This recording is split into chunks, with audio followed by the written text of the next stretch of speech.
అండి నమస్తే. ఈరోజు మనం మాట్లాడుకునే ప్రాపర్టీ అనేది విజయవాడ మెయిన్ బస్ స్టాండ్ నుంచి సుమారుగా 5 కిలోమీటర్ల దూరంలో ఉండే తాడపల్లి దగ్గరలో ఉండే ఎర్రబాలెం విలేజ్లో 277 గజాల 3 ఫ్లోర్ ఇండిపెండెంట్ హౌస్ బ్యాంక్ ఆప్షన్లో సేల్కి వచ్చింది.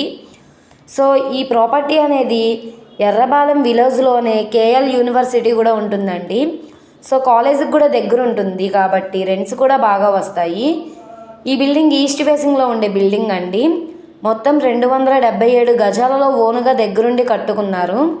ఇంటి ముందు రోడ్డు 33 అడుగుల రోడ్డు ఫేసింగ్ వెడల్పు 40, లోతు 62 ఉంటుందండి. మొత్తం 277 గజాల 3 ఫ్లోర్ ఇండిపెండెంట్ హౌస్. ఇప్పుడు ఈ ప్రాపర్టీ 1,70,00,000 ఫ్లెక్సిబుల్ ప్రైస్కి సేల్కి వచ్చింది. సో ఈ ప్రాపర్టీ మీకు కావాలనుకుంటే స్క్రీన్ మీద కనబడుతున్న మా కాంటాక్ట్ నెంబర్ని సంప్రదించి మీరు లైవ్లో విజిట్ చేయొచ్చండి. ఓకే అండి, థ్యాంక్ యూ.